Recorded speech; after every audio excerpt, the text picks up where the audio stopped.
Hey guys, Pastors of the Year for the Holy Church Press Year and Holy Church Online Year on Facebook. So right now we're going to watch certain press news live at 9 a.m. here off of the YouTube channel here. Who guys like here? Who guys hit the subscribe button here? And so, and make sure to follow me on the Holy Church Press Online Facebook page here because I'm going to go live tonight here at 7:30 p.m. to watch Family Guy tonight here. So make sure to follow me on Holy Church Press Holy Church Online Facebook page here. Make sure to subscribe on the Holy Church Press Facebook page here. Make sure to subscribe on the Holy Church Press YouTube channel here. You can start a update on what's going on with on YouTube channel here. So yeah, so here we go.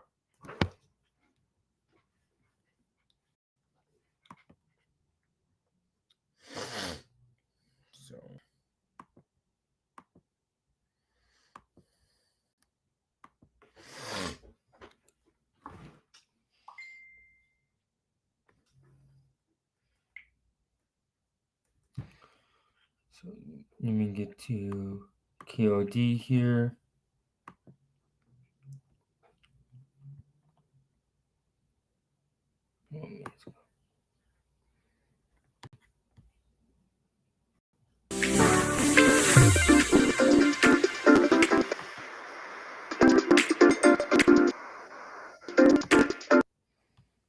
Stand by for Wi-Fi. Continues.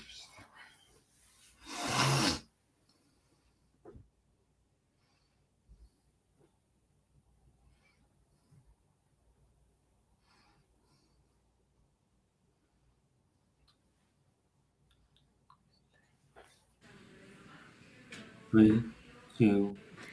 Good morning, and thank you for joining us for an episode of Unscripted on 13 Plus. Yes. I'm Carson Courier. Anna Orsini has the day off. So, of course, we want to get started with the latest following the verdict in Donald Trump's hush money trial. All eyes have been on this since that came down yesterday afternoon. We know just hours ago he held a press conference. It comes about 18 hours after a jury convicted him on all 34 counts in the hush money trial. He will be sentenced July 11th. Trump accused the judge of being conflicted and blamed the Biden administration for bringing the case against him during the election season. Trump stated he could not get a fair trial and would appeal the verdict on many grounds.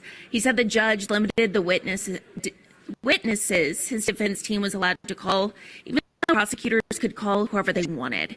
He also stated it wasn't hush money. He said it was a non-disclosure agreement. He also said the money paid to Michael Cohen was nothing more than legal expenses. Trump also addressed why he did not testify. Let's go ahead and listen in. Now, I would have testified. I wanted to testify. The theory is you never testify because as soon as you testify, anybody, if it were George Washington, don't testify because he'll get you on something that you said slightly wrong and then they sue you for perjury. But I didn't care about that. I wanted to. But the judge allowed them to go into everything that I was ever involved in, not this case, everything that I was ever involved in, which is a first. In other words, you could go every single thing that I ever did. Was he a bad boy here? Was he a bad boy there? And my lawyer said, what do you need to go through? And all you wanted to do is testify simply on this case.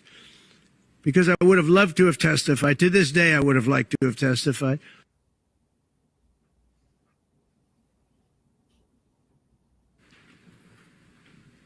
Now, as for what's next, you are taking a live look now to the outside of the Trump Towers in New York this morning. We know the former president has said he will appeal, as we mentioned. His lawyers even said the same thing last evening. He's scheduled to be sentenced July 11th. The judge will have plenty of options when it comes to sentencing. He can send Trump to prison for as much as 20 years. Wow. He can order him to community service, issue a fine, or place him on probation. So the thing to remember, this conviction does not prevent former President Trump from running for president. Yeah. So we'll keep watching this for you. Make go to our 13 News mobile app. We're going to be continuing this coverage throughout the next couple of weeks and days. So as soon as we learn anything, we will push it out to you in real time. So again, make sure to download that app. And turning now to some more local news here at home. We have an update this morning to an Arizona wildfire burning in Pinal County. State forest officials say crews are making significant progress on the Simmons fire burning near the town of Kearney. They're now 51% contained. That is a huge difference over 0% just yesterday.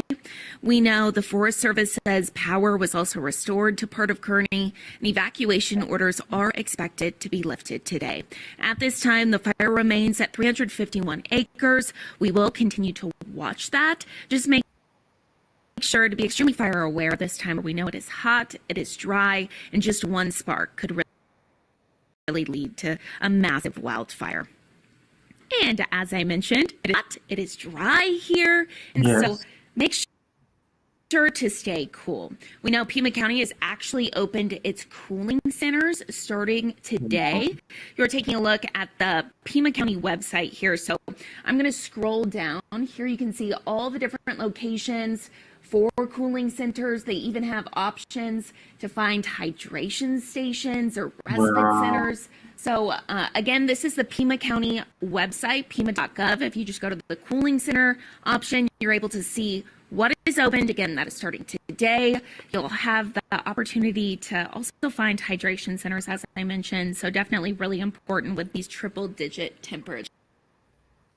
Taking a live morning out to Mount Bigelow. Absolutely gorgeous start to the day. We have 13 First Alert forecaster Allie Potter here with us this morning. And Allie, honestly, the beginning of the days are so nice, but it just heats up so quickly. I know. I peeked outside a few minutes ago, and I'm like, ooh, we can already feel it. I know. It's starting to really warm up a little bit earlier in the morning. So get ready, folks. It's that time of the year. Of course it is, we have triple digits on the come this weekend. We saw 100 yesterday. Honestly, right? It's just that time of year. We have to accept it. We really do. It's here. We were so spoiled with really nice temperatures, okay? 85 in Tucson, definitely warming up. 82 Sierra Vista and Nogales. 78 if you're in Wilcox. 80 degrees for our friends in the Safford area. Take a look at this. 3 degrees warmer now than what we were just 24 hours ago in Tucson. Same for Sierra Vista. 2 degrees warmer in Bisbee. 1 for Wilcox. 4 if you're in Nogales. 3 degrees warmer for our friends in Sells. So as you head out the door, maybe this morning or later on this afternoon, keep in mind we are going to really start to warm on up. By noon, 96, 101 by 4, 100 by 6. Not much relief either if you are going to maybe go on that later on this evening. 93 degrees by 8 o'clock this evening. A high of 102 today. Lots of sunshine welcoming us as well. Here's a look at that weekend. Friday. It's finally Friday, folks. Saturday, 103 on your Sunday. A nice little cool down, 101 on your Sunday. So far, we've seen 4 days of triple digits. That was all this week, in fact. And I know that this graphic is just going to get bigger and bigger and bigger. The good news is we have not seen 105 because that's the next step, right? But we do have a chance to our first 100-degree day of the talking next Thursday, next Friday. By Thursday, a 25% chance that we'll see 105. On Friday, we have a 30% chance that we'll see 105. So enjoy these cooler temperatures, right? 102 today, 103 on your Sunday, or Saturday, 101 by Sunday, 102 Monday and Tuesday. Triple digits for us, folks. We're not putting 90s on the board just yet. That could, of course, all change. This is all because of that ridge of high pressure. That high pressure has been building, and yeah, it's bringing the heat. Absolutely flirting with that 105-degree mark. Live look to the north. A lot more clouds in the mix than what we saw yesterday. In fact, today's forecast, our neighboring towns, 102 for Tucson, 95 Nogales, 94 Sierra Vista, 95 for Douglas. Really warm for you guys, in fact. Your 13th First Alert 7-day forecast, 102 today, 103 on Saturday. We're consistent, though. That's some good news. But we are seeing possibly our first 105 by Thursday. Oh, goodness. This morning on 13 News, Tyler Butler was talking about, he said to Mallory Schnell, he was like, I'm ready for the rain. He said, uh-oh. So Mariah's month. Exactly. So you still have so long time. So we do. That's Yes. the beauty of monsoon. I know. And just Yes. it's going to be his first summer. Yeah. So I'm very curious to what. Yes. Oh, for It's sure. always your first summer in Tucson that goes, Yes. okay, are you able to just I make know. it in Tucson? Of course you are. Oh, for Yes. sure. And then after a couple of years, I'd say 1 or 2, you get So used to it. so Yep. used to it, go somewhere else and you're freezing. Oh, that's what happened to me. I was just in know. Montana and I was wearing hoodies and judging me. I Yep. go, I'm used It's to a real triple problem. digits, people. Exactly. Yeah. Okay, perfect. Yes. We'll take it out. Absolutely. Thank You're you. welcome. And of course, with those triple digit temperatures, lots of people heading to the pool this weekend. Pools are going to be packed this summer. Just a reminder this morning to practice your ABCs of water safety. Tucson Fire emphasizing the importance of those after a couple of drownings that have happened. So A is for adult supervision. And B is for barriers, C is for classes. Our very own 13 News reporter Jack Cooper has more on what parents need to look out for, what really anyone needs to look out for heading into the summer months.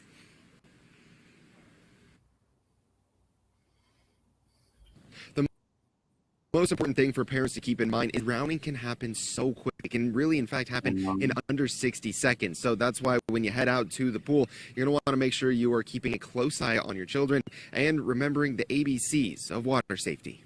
A stands for active adult supervision. Make sure you're actively watching your kids and not just sitting there on your phone or look. Next is B for barriers. If you have a child that lives at home under 6 years old, then you're legally required to have a fence around your pool. And then C stands for 2 things. The first is for classes. It's recommended that parents take a CPR class and your child take swim lessons. The other part of C, Coast Guard approved life jackets. If you need to get them a lifeguard jacket, make sure it's Coast Guard approved. I think we should always be prepared in case of emergency. A lot of parents get in this mindset that it's not going to happen to us, it's not going to happen to my child, but then they're not properly trained to when that does happen, and maybe it isn't their child, but maybe it's the neighboring child, and that way when they have that training, they know what to jump in and help and save that life. Resources for things like classes or for barriers like a fence to go around your pool, that's all up at KOLD.com. Reporting in Midtown, I'm Jack Cooper, 13 News.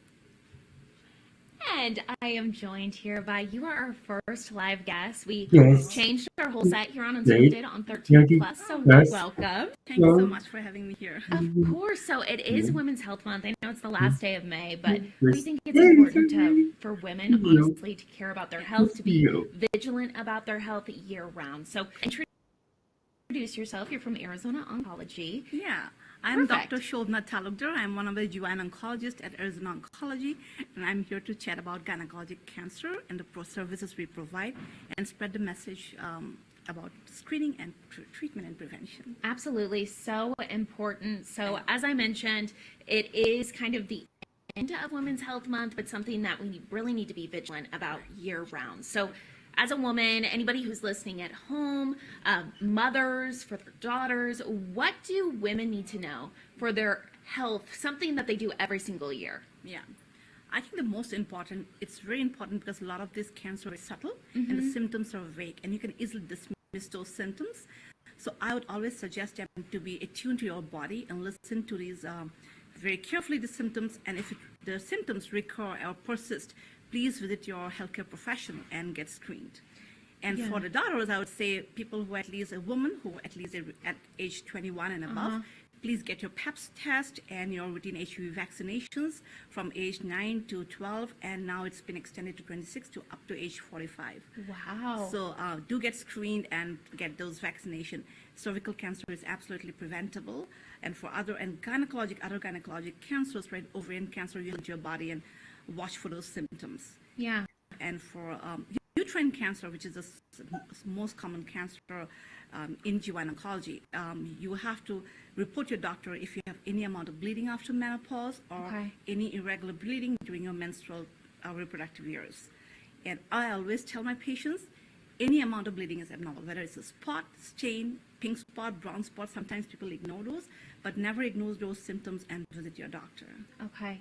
So these regular screenings, are they once every year? Are they more than that? Or how often should women really be kind of paying attention to when they're going to see their doctor?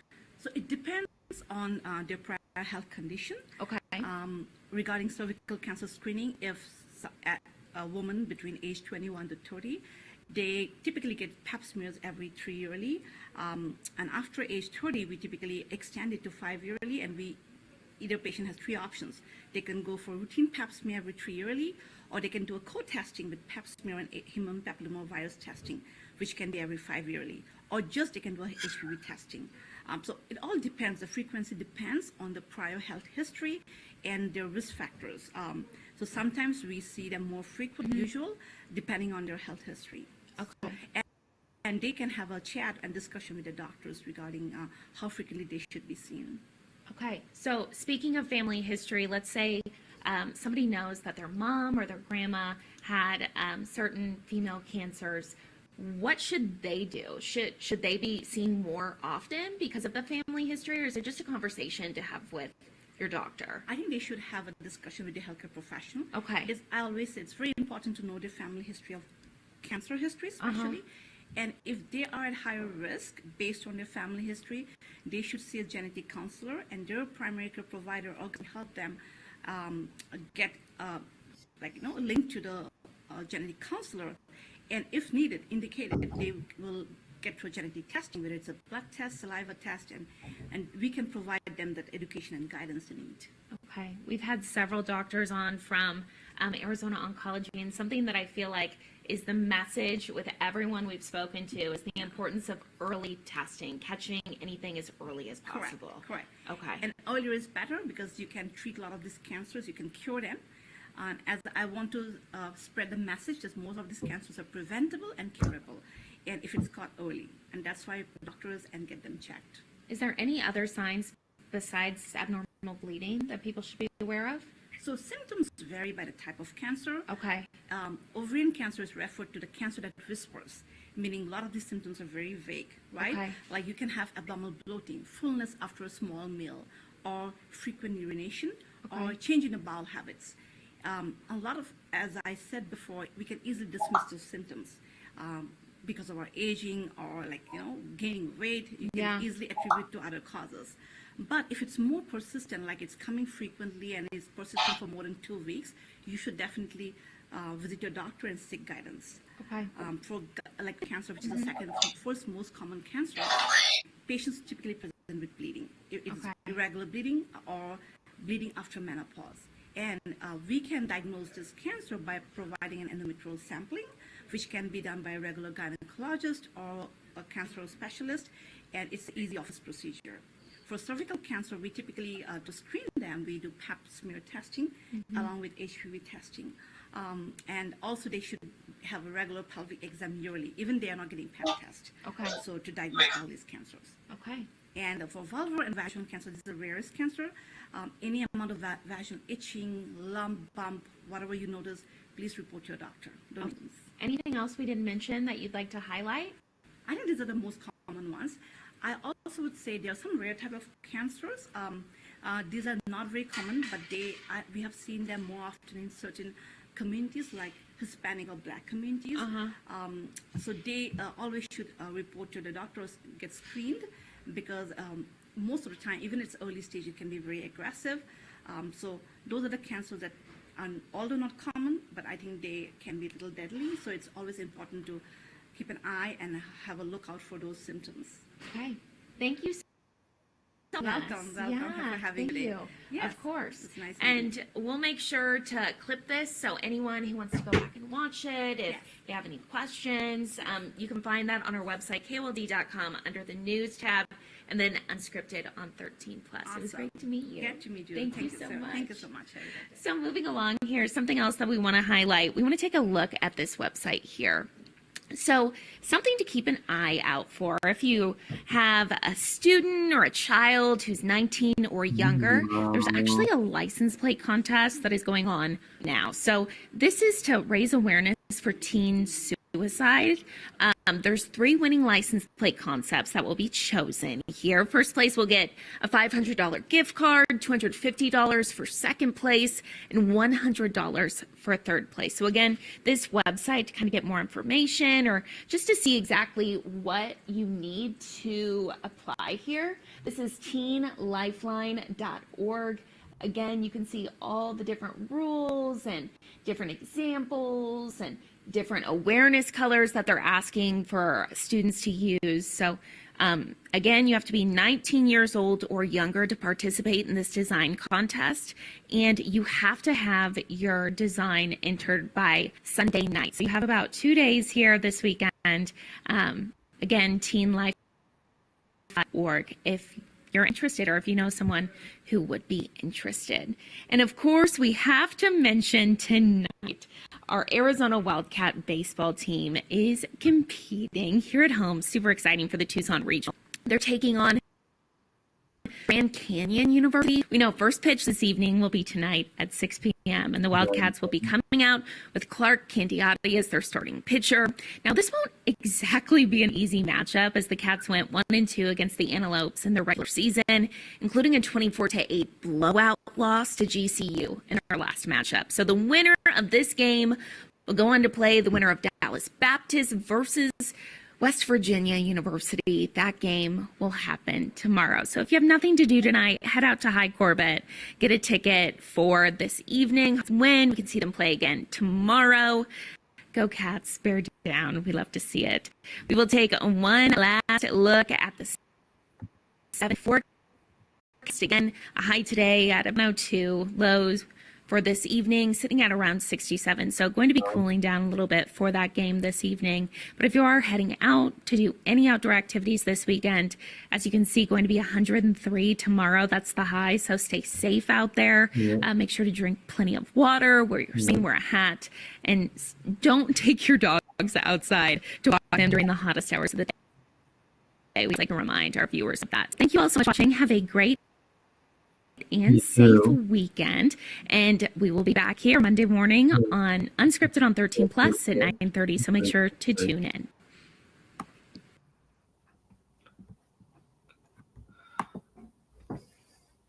Okay, thanks so much for watching 13 Plus live at 9:30, the pre-recorded, and I'll see you guys tonight here at 7:30 to watch Family Guy on live on the Horror Church YouTube here and the Horror Church Facebook page here. I'll see you guys then. Have a God bless your Friday here. I'll see you guys around. Bye guys, God bless.